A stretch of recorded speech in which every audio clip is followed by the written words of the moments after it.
கள்ளக்குறிச்சி மாவட்டம் தியாகதுருகம் அடுத்த சித்தலூர் கிராமத்தில் அமைந்துள்ளது பிரசித்தி பெற்ற அங்காளம்மன் திருக்கோயில். இங்கு ஆண்டுதோறும் தேர் திருவிழா நடைபெறுவது வழக்கம்.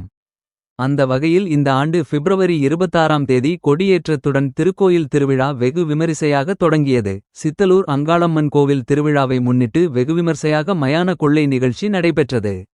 முன்னதாக பெரியாண்டவர் அங்காளம்மன் சாமிகளுக்கு பன்னீர், சந்தனம், இளநீர், திரவிய பொடி உள்ளிட்ட 16 வகையான பொருட்களால் சிறப்பு அபிஷேகம் நடத்தப்பட்டு தீபாராதனை காண்பிக்கப்பட்டது. பின்னர் அங்காளம்மன் விஸ்வரூபமெடுத்து வீதியுலா புறப்பட்டது. இதில் திரளான பக்தர்கள் பாவாடைராயன், அங்காளம்மன், இரத்தக்காட்டேரி போன்று வேடமணிந்து கோவிலுக்கு எதிரே உள்ள ஆற்றங்கரைக்கு சென்று மயானத்தை அடைந்தனர். அங்கு மயான கொள்ளை திருவிழா நடந்தது.